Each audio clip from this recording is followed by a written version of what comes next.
Hello, everyone. I welcome you to today's webinar. My name is Jessie Zhang. I work as EU Relations, and you can also see our speaker, Tomas, already on the screen. So we are very glad to have Tomas today to talk about a very interesting topic, the China's post-COVID-19 future. So I will quickly give you some information about the agenda, and then I will introduce Tomas to you.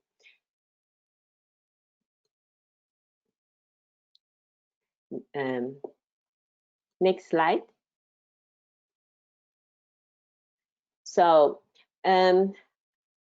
Tomas, after Tomas' keynote speech, I will quickly introduce some upcoming activities of ENRICH in China. And during the webinar, you can write your questions in the chat channel, and I will collect all the questions, and we will do all the questions in the end in the Q&A session. So now I would like to introduce Tomas Larsson. Tomas is the general manager of Kairos Future China and the director of the company's AI lab. Kairos Future is an insight and foresight agency. His area of interest include developments in the social, consumer, and innovation domains in China. Tomas first moved to China as a student in 2002, and his China experience ranges from working at the Swedish embassy in Beijing to practicing Kung Fu at a Buddhist monastery in Yunnan. Tomas is educated at UC Berkeley, Lund University, and Fudan University, holding master degree in nanoengineering and a master degree in Asian studies. So he's really an expert in this area. So today he will be talking about China's post-COVID-19 future, and will focus on the country's road to recovery. We really look forward to your presentation. Tomas, please. Thank you very much, Jessie. And good morning, everyone. Good afternoon to those of you who are calling in from China. It's a pleasure to be here virtually with you to discuss and look into China's post-COVID-19 future. The insights I will present today are part of a broader research project that is ongoing in our company, where we're looking at narratives about China's future in Chinese media, as well as Western media and Chinese social media. So let's see if I can make the change slide here remotely.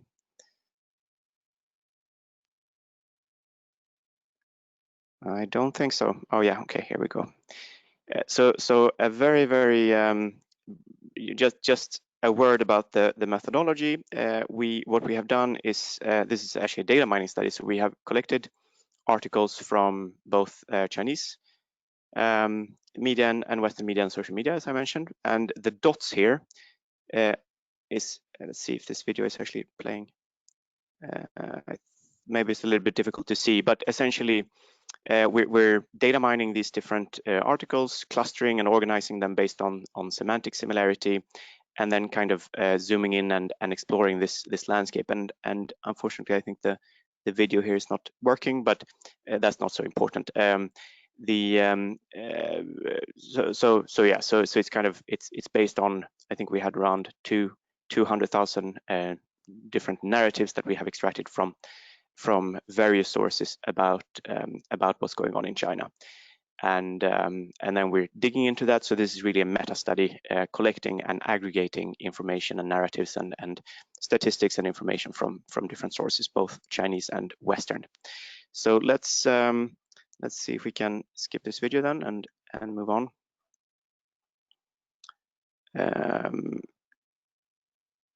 You might need to help me, Mariana. Okay, perfect, good. So focusing now specifically on themes and trends in relation to China's, the future implications and the implications for China's post-COVID-19 future of the shifts and things that we see going on right now. we have these 10 themes and trends. I will skip a few of them to stay within my allotted time here and go a bit quickly over them, but I'll be happy to share the presentation, the slide deck here. I'll put my contact information at the end of the presentation if anybody wants the presentation. And then we wrap up with 4 scenarios, possible scenarios for China's future. Of course, one important question is, what is the shape and timeline of the recovery of China's economic recovery? And one thing that is very clear is that even the most optimistic projections today are a lot less optimistic than they were even at the peak of the outbreak in China. And a lot of this, of course, is driven by the international environment. The volatility index here shows it's basically, it's not investors' optimism or pessimism, it's their perception of uncertainty. And we can see that it rose quickly at the end of January and beginning of February, but the big peak in uncertainty, and this is sometimes called the fear index, happened actually at the height of the, I mean, basically when it went from a local or from an epidemic to a pandemic. So that global uncertainty had a big impact also on the Chinese economy.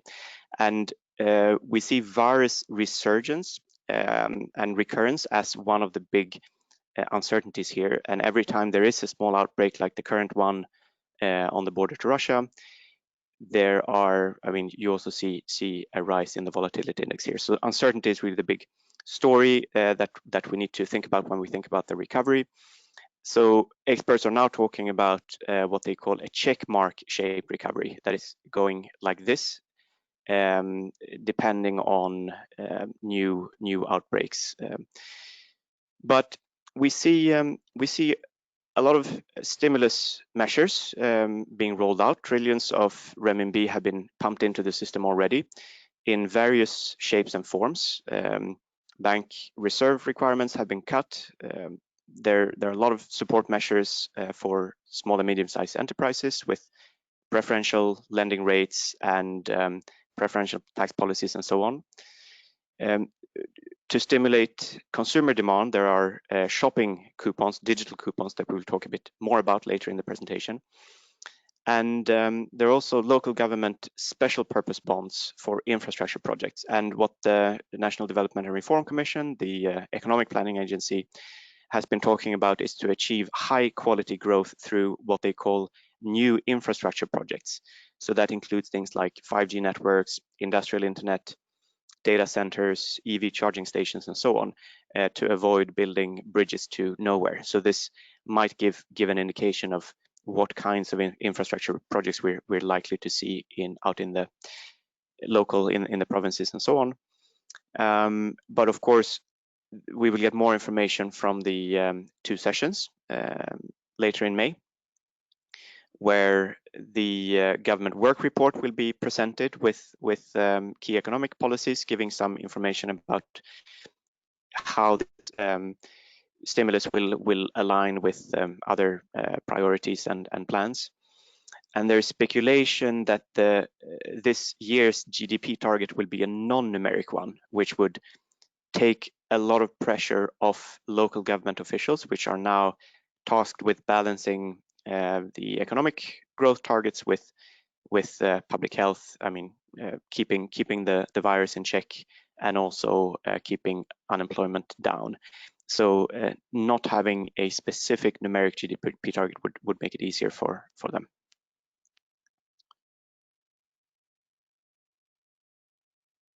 Something we've seen in China, it is unlike some other countries that give cash handouts. In China, the government is trying to revive consumer spending through digital coupons. So the government is issuing these coupons. They're collaborating with merchants to provide discounts, and they're actually organizing shopping festivals together with merchants. So in Shanghai, for example, there is this 2-month so-called Double 5 shopping festival, with lots of new product launches. Louis Vuitton and others are launching new products, digital coupons and discounts, and more than 100 events, some of them online and others offline. Some of the retail giants, Suning, for example, they have dedicated 1.2 billion renminbi for coupons. Dianping Meituan dedicate 1.2 billion renminbi for discounts in restaurants and so on. In Hangzhou, there has been a similar effort, and there it has they have seen that each renminbi spent that the government spends yields 3.5 renminbi in consumer spending. So this effort appears to be successful, and more cities are following suit and setting up similar activities and shopping festivals. And I mean, shopping festivals has always been an important element in the Chinese e-commerce landscape, but now also an important element in boosting consumer spending. Quite a strong narrative in Chinese social media right now is around revenge shopping. The sentiment can be seen in these quotes here. Somebody said, when the epidemic is over, I'm going to buy bags to express my anger, buy one bag for summer and the other for winter, buy earrings, buy new white shoes. So shopping is almost like a punching bag, or a way to just bring your mood back to normal. Shopping's not over until I feel happy, as someone says here. And this is seen in feel-good luxury categories like cosmetics and skincare that doubled in sales even during in the middle of the crisis in early March. And some anecdotal stories, for example, Hermes that saw a huge increase in, or huge sales when they opened up their flagship store in Guangzhou after the lockdown. However,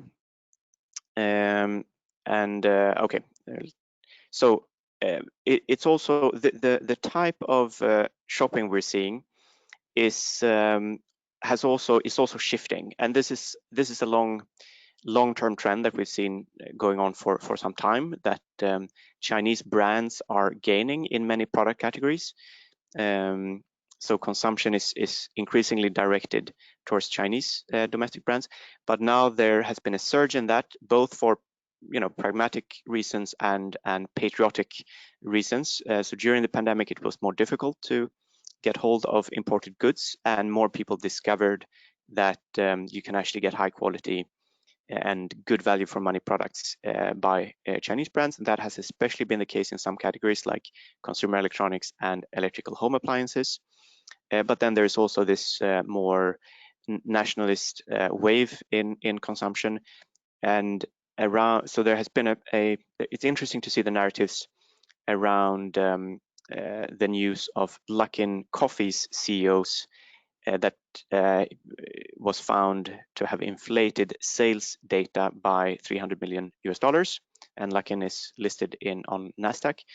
And so one narrative that emerged around that was that he did great. This was, a way to exploit the flaws of American capitalism, and their app was actually downloaded several times more than usual. So in that sense, at least in this situation, all news seems to be good news.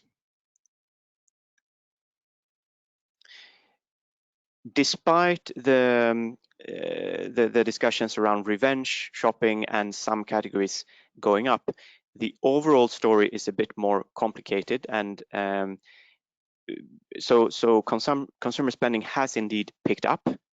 It was 40% during the crisis of pre-crisis levels, and about 80% currently, but that still means a 20% decline.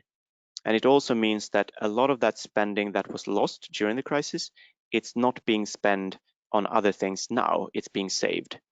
So this is also a strong narrative that we see in social media. People are saying, I'm cutting my spending on almost all aspects as the virus has suppressed my passion for shopping.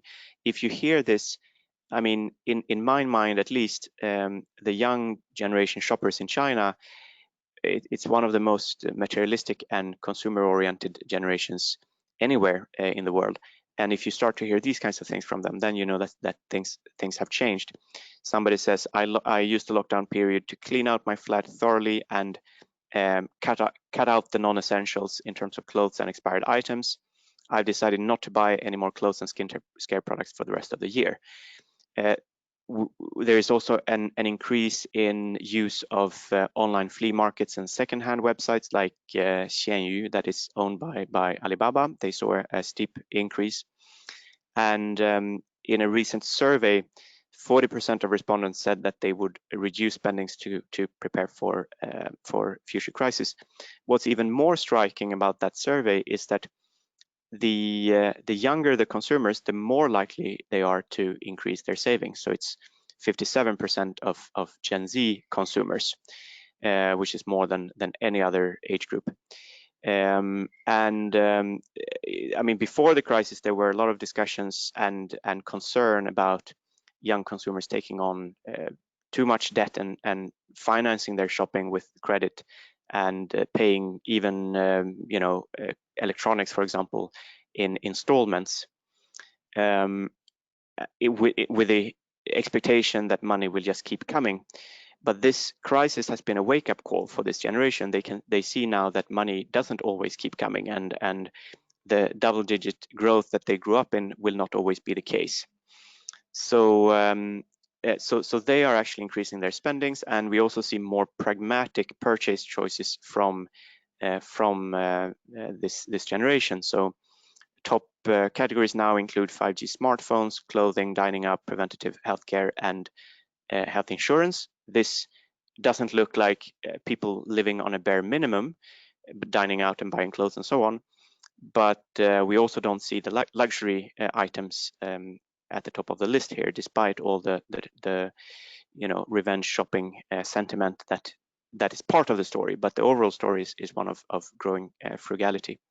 And I think we'll skip this trend. So another thing is that we see quite clearly is the emergence of what you could call the worry-free economy, where consumers and people can keep their peace of mind intact, for example, through contactless deliveries. And some of them are more sophisticated than others. You also see quotes like the one at the bottom here. When the courier arrived, he said that delivery must be contactless, so he handed my takeout to me using a laundry pole. So that happens, but there has also been a lot of experimentation with driverless vehicles, for example, delivery vehicles and other things.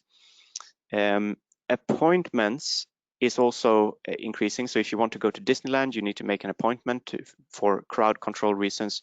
During the tomb sweeping of Qingmingjie, you had to make an appointment for that.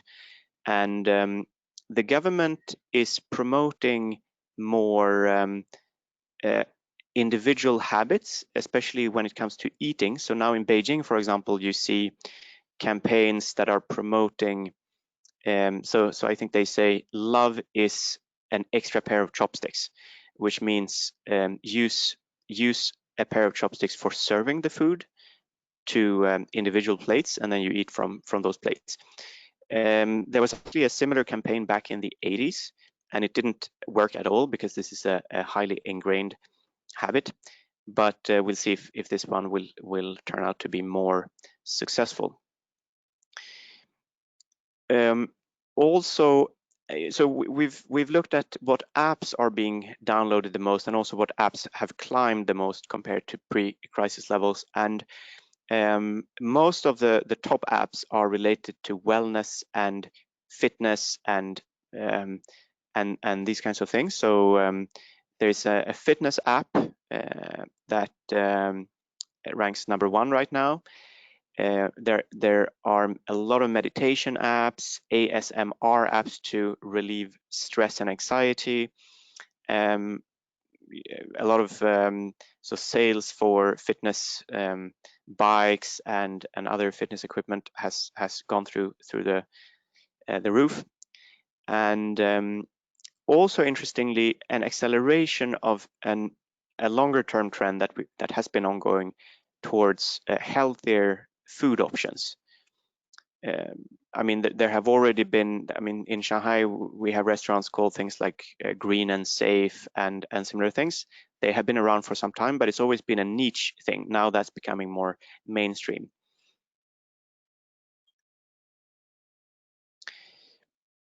And a few things I will say about about the crisis also accelerating China's digital transformation. This is again, this is something that is we see globally. It's not just a China thing. It's the same story in China as in other places, which is that a lot of these online phenomena, whether it's live streaming, which has now become a huge and hugely important component in China's e-commerce landscape, or shopping food online, these things went up a lot during the crisis. And of course, partly that's a temporary effect. To some extent, they fall back after the crisis. But what has happened is that entirely new groups and demographics have adopted these technologies. They now know how to buy things then and watch these live streaming and other things. So in a sense, these online phenomena have crossed the chasm from the early adopters to the mainstream. And when you see growing adoption rates, you also know that this is something that will stay. It's an acceleration of trends rather than something that goes up and then down.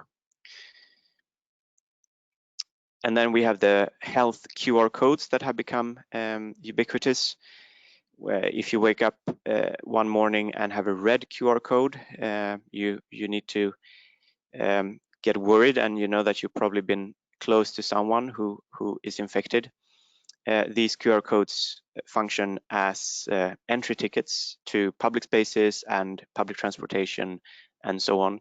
They increase both the ability of the government agencies and companies involved in this to track citizens, and also it has increased adoption among groups that have not had a high adoption of smartphones. The last theme is related to the growing geopolitical friction.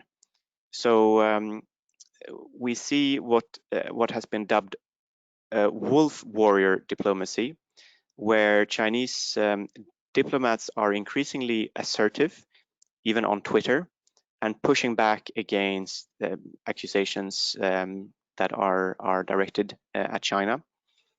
But there is also mask diplomacy, where China is distributing masks and medical devices and medical aid to more than 120 countries, which there are some signs is bringing more countries more firmly into China's power sphere.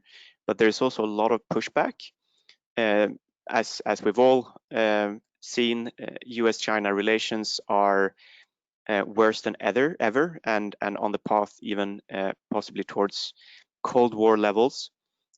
De-escalation is unlikely, even after the election. This is not a Trump thing. That's a misunderstanding. This is one of the truly bipartisan issues in Washington, and the previous reasonably good relations are simply a part of a bygone era. We're not going back there. Then we have Australia, most publicly, but other countries as well, calling for an investigation of the origin of the virus, and accusing China of economic coercion in their response, in China's response to these calls. Both the EU, the US, Japan, and India are drawing up separate plans to lure companies out of China. So the decoupling narrative is growing stronger now through the crisis, which of course has long-term implications. So what do all these things mean for the long-term consequences? And what this crisis has really shown is how difficult it is to predict the future. There are a lot of predictions being made, and most of them are simply wrong. So having a scenario way of thinking is the only thing we can do. So the best we can do in this situation of extreme uncertainty is to think in a structured way about the future and about different possible future scenarios. And to do that, we are here looking at two dimensions that we believe are two of the key uncertainty dimensions. One is related to the timeline of the crisis. Will there be a prolonged economic slump, or will there be a fairly fast economic recovery? And along the other dimension, we have the degree of global integration versus decoupling and countries turning inwards. So the most pessimistic, but unfortunately not entirely unrealistic scenario is the Cold War scenario. So in this scenario, there is a permanent damage to especially the US-China relationships, but more broadly with the relationship between China and the West. And where we see potentially places like the UK pulling out of 5G contracts with China and Huawei, and where the world is really becoming divided into competing spheres, and where we're actually seeing decoupling taking place with manufacturing and value chains moving out of China, but where China is also bringing more countries into its sphere of influence. Then we have the alone together scenario, where there is a prolonged economic slump, but more international collaboration, pragmatic governments dealing with each other, realizing that everyone is dependent on each other, and where we see international collaboration around things like vaccine development and drug therapies, with information sharing and so on, and even finding ways of opening up to some extent travel and tourism. The strong alone scenario is where China is having a fast recovery, but the rest of the world, where it takes much longer time for the rest of the world, and where China is forced to turn inwards and shifting towards the domestic market, which will be stimulated in various ways, top down. So where manufacturers are moving from export to serving the domestic market. This is a scenario where the economy will and people's daily lives will go back to normal within China. People will travel freely, work and shop as usual, and perhaps even more because of government stimulus. And then we have the fourth scenario, where China comes out of this stronger and becomes the global champion, and where perhaps China is the country to be first with a vaccine that is distributed globally and brings goodwill to China, where China becomes a role model by showing both how the outbreaks can be handled and contained, but also how to get the economy back on its feet. So with that, I think I stayed within my 30 minutes here, and with that I say thank you. And if you want to contact me, here is my contact information. And here, yeah, maybe this is a little bit confusing. This is actually my Decipher Analytics email address, which is an AI startup that we have spun off from Kairos Future. So that's why it says Decipher Analytics here. So feel free to contact me here, and I'll be happy to share the presentation. Thank you. Thank you very much, Thomas. It was indeed very interesting, and it gives us really a lot of insight into China's recovery. And I think I see here already some questions, and we can discuss them later. But now I would like to quickly give you a quick overview of our ENRICH in China upcoming activities. So you can become also a part of our ENRICH in China community, and either as a partner or as a member. So as a partner, you can offer your service through our network and enlarge your business network and increase your business opportunities. There are two different types, soft landing zone and external service provider. You can find more information on our website. You can see here I list out some partners who are already now on our platform.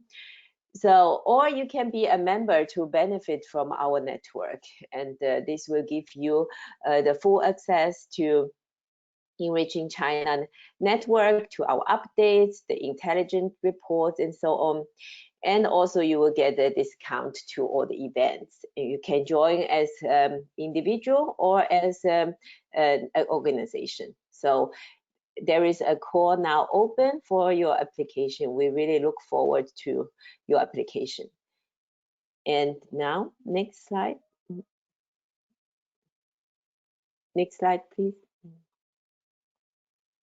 Okay, so here are some few words about our recent activities. So we have now a COVID-19 response call open. This is for about financial investment opportunities available for innovative companies with solutions dealing with COVID-19 pandemic. You can also find the information on our website. And we are going to offer a Ask the Expert session also through webinar format. And this will be an interactive session to discuss about the European companies doing business in China. So also you can follow our news on our news page. We have a lot of COVID-19 related news on our page. So we have been very active with webinars since April, since the pandemic, and we are continuing this also in May. So the day after tomorrow, we are going to have another webinar on the topic AI technologies that help human fight COVID-19. And we are going to look at a China case study. And the next week, we have another webinar about European SMEs in China's inland. And then on the 26th of May will be this Ask the Expert session, as I mentioned. And at the beginning of June, we will have another webinar talking about opportunities in Hangzhou for European companies. And of course, we will be updating our webinars. We usually provide these every 2 weeks or every month. So we will have more webinars coming. And then a bit further event we are already in organization is about our funding forum. And this year will be a digital funding forum. So this will take place in October. It will be a big event, so it's going to be 3 days event, and more details will be announced very soon. And with this, I would like to close from my side. So please follow us, also contact us. We really look forward to your questions, comments, and contacts. So now, with this, I would like to open the Q&A with Thomas. So I would like to first hear also from you a little bit more about this QR code, the green, yellow, red QR codes. How does it exactly work? So you have an app on your smartphone, and then you will be receiving just messages telling you, is it okay for you to go out or not? How does it really work? I think you'll definitely receive a message when it's not okay, and in fact, I think you'll probably receive a knock on your door. But so these QR codes are integrated into the existing platforms and ecosystem, and it's not entirely transparent exactly how it works, but you know, depending on your travel history and your whereabouts in relation to other people who may have been infected. You get so if you get a yellow sticker, you have to stay at home and be quarantined, and that's what happens to people who return back to China from overseas. And if it's green, it means that you can enter, and you're asked to show this before entering restaurants, for example, sometimes, and public parks or in the subway. Yeah, I mean, my colleague now, I got stuck in Istanbul before being actually able to return to China, so I haven't experienced this firsthand, but my colleagues tell me about. So I had a colleague who had to visit a hospital for a different reason, nothing to do with COVID, and he was actually called up, and they wanted an appointment with the police. So and it turned out that it wasn't actually the police who came knocking on his door. It was a nurse and someone who wanted to just make sure he was okay. But some flag had apparently gone up, some alert in the system, and he was actually contacted. And of course, the neighborhood committees are carrying out a lot of the groundwork here, so that organizational structure that China has built over many decades for the duration of the People's Republic, that is now being put to use. So it's really the neighborhood committees that are taking a lot of the work in enforcing and making sure that the people who live in their residential areas are following the restrictions and so on. So we have here also a related question. So does it mean everyone who's having a Chinese mobile phone will have this kind of QR code system or app? Yeah. Or is it also for foreigners if they don't have a Chinese mobile phone? How does it work for those then? In order to be able to move around freely, you will need to get one of these apps or you know, tap into this system. So it's hard to avoid also if you visit China as a foreigner, and of course you're also giving away a lot of your geographical data in the phone. Okay. So we have here one question from Tony. He's based in Nottingham in UK. So he has partner companies in Beijing and Shanghai. Both companies have told him that they are experiencing operational difficulties because of COVID-19. This is slowing down progress on collaborative projects. Is this a common experience you also have according to your experience? This is quite frustrating, of course, on their project, especially their project is actually about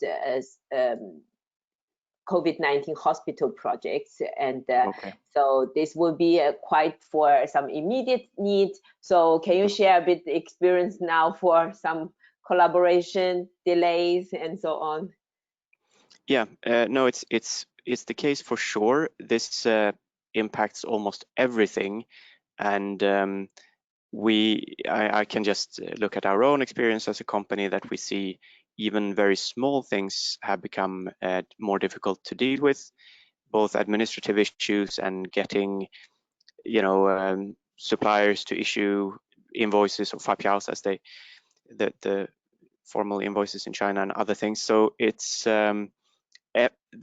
everything has become a little bit more difficult. Then of course there are also various support measures that make some things easier. The VAT rate has been decreased and removed in some industries and so on.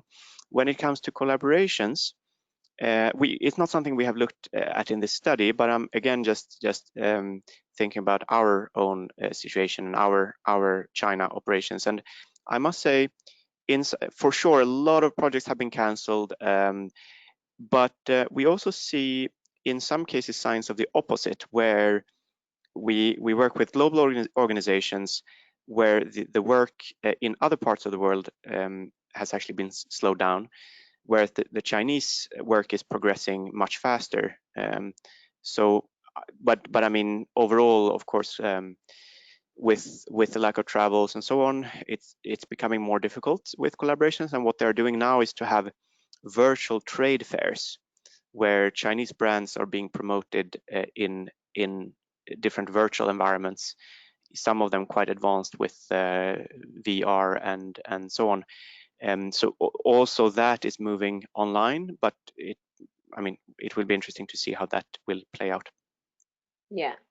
So, and someone's put a comment that it seems the revenge shopping versus China first shopping, but it seems for this the luxury products, they still make an exception. They still prefer, let's say, non-Chinese brand luxury brands. Do you think these luxury brands are more exception in this so-called China first shopping?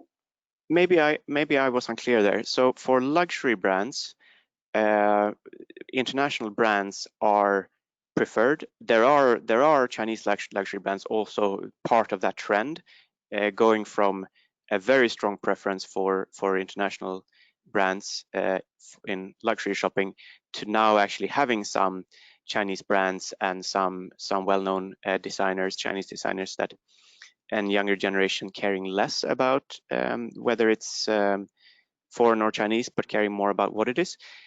So in luxury, I would say that it's not as much this patriotic shopping. It's more, and it's especially clear in electronics, consumer electronics. That's where we see it really strongly. And then also just to make clear, because it might also feel contradictory. I'm talking about revenge shopping, but then also about frugality. And the point there is that if we zoom out and look at the macro level, I would say frugality is really the story. But then at the same time, we see a lot of people who are like, okay, now I have this urge to go shopping again, and who do that. So you see a lot of examples of that, but that doesn't bring back consumption to pre-crisis levels. Yes, and there is also one question related to this virtual trade fair you mentioned. Can you maybe share some names of these virtual trade fairs app or program in China? Yeah. Right. Actually, I'm doing a very quick search in the background because I think Shanghai is. I don't think I can pull it up as we speak, but so I don't actually have a name, but I think one of the high-profile fairs in Shanghai is going to be virtual, but unfortunately I don't. Okay, actually, so I have one name here, which is China Brand Day, and that's one of these fairs that will now be held online. It's it's an expo on Chinese indigenous brands, and there will be 38 digital exhibition halls. China Brand Day. Okay, very interesting. So I have here another question is related more about this tracking app. So are there any privacy concerns raised with the country within the country due to the tracking app? And yeah, so also, do you expect any longer impacts in terms of behavior, shopping business, how to make business, and so on? There are two separate questions. Right. We have not seen any strong online narrative questioning and bringing up the integrity questions around this in China. Of course, in international media, that's something that is being discussed a lot. I'm thinking back now. We have looked previously into privacy concerns, and although despite censorship, it is something that flares up occasionally, but it's usually directed towards companies. When Baidu's Robin Li, for example, said that Chinese consumers don't care about privacy, there was a huge backlash, and there have been other similar situations for example, where one of the security companies was using, the video face information in ways that they shouldn't. So there have been backlashes in the past, but we have not seen it in relation to what's happening now. It seems that there is a at least in what is being expressed online, more of an acceptance that this is a way to deal with the crisis. And in fact, the narrative that we see is more about other countries outside of China not being able to deal with the crisis as well as China has done. So there seems to be, people seem to be okay with the methods. Mm-hmm. So yeah, and do you expect any longer impacts in terms of behavior and shopping and also the way people do business? Yes, when it comes to shopping, I think we have to really we have to distinguish. I mean, same both in China and in the rest of the world. The first stage of the crisis was this huge wave of grocery shopping and household essentials. I mean, the whole toilet paper and pasta thing, and that makes it into the newspapers. But then that first wave goes down. And then when after the lockdowns, new things and new dynamics start to happen, people start to go to visit green spaces much more and so on than they used to, and do certain types of consumption. And in China, especially with these stimulus and the coupons and so on, there has been this revenge shopping thing. But I think the long-term consequences, when we look at long-term consequences, what I think is really worth looking at is the adoption, and I mentioned certain phenomena crossing the chasm, and I mean that's the classic dilemma in innovation management, right? How do you go from these early adopters to the mainstream? How do you manage to make that journey as a brand or a phenomenon? And that's exactly what this crisis has achieved. The kinds of things that was not done all those years before the crisis suddenly happened over a 2-month period. Of course, that's not specific to China, but I think so. The mix, for example, live streaming taking on such a strong role in Chinese e-commerce is one of those ongoing things that just became really big now. Shopping groceries online is another thing that was already part of this new retail push in China, but I think to some degree the crisis completed that new retail transition in China. I think that is just reconfiguring that is one of the long-term consequences. When it comes to economic long-term consequences, I guess actually I think maybe the biggest long-term consequence is the impact on China's role in the world and China's relationship with other countries, where even I mean we had the trade war between the US and China had entered a new stage where things were calming down a bit, and it seemed that a good relationship to China would be something that Trump was striving for, but now it's the exact opposite. And as I mentioned in the presentation, that is not something that is it's unlikely that it would be reversed. It's something that is here to stay, permanently damaged relations. Okay. So maybe you can also share a little bit about like e-education, e-learning, if you have any experience of that, because as we know, the Chinese schools are closed for much longer time than usually like in Europe now. So how did this also drive to certain development in this area? Yes. I mean, a huge effect of the crisis was the cancellation of Gaokao, the entrance exam. And one thing that is that we pick up in narratives around learning and education is a narrative about inequality, because when indeed e-learning is one of those areas that has increased a lot, and you also see that if you look at the stocks of Chinese e-learning companies. That is something that has really increased. But that also means that places that are less connected, have worse internet connections, or are just not as digitally affluent have more difficulties, which might be a little bit ironic. I mean, in principle, it should be possible to actually give these locations more access when without the geographic and physical restrictions, but so far it seems to have worked in the other direction.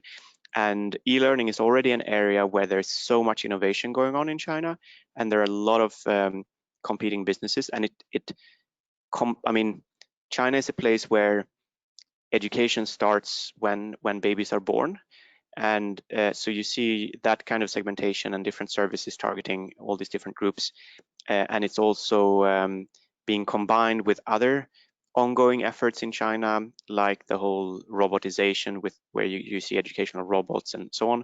And I think some of these developments have also been accelerated, and these companies are really doing well now. Thank you very much. And I think there are still many aspects we could continue discussing. Yeah. And we do hope also your ongoing study will have some new result with the time. Maybe we can have you in a few months' time again to talk about some new development, also how the world, the rest of the world is doing with the post-pandemic. Pandemic situation. And with this, I would like to close today's webinar. I still see here one question, but I think this is more a comment or a question to ENRICH in China. So this is about the SME looking for open gateway to China, including projects in R&D about energy and e-mobility. I think this ENRICH in China can get in contact with you and to get a bit more information from your side, and we can see how we can help you. And then thank you, Thomas, for the very interesting talk and also the very interesting discussion. And with this, I thank you all for your attention and see you. Bye-bye. Bye.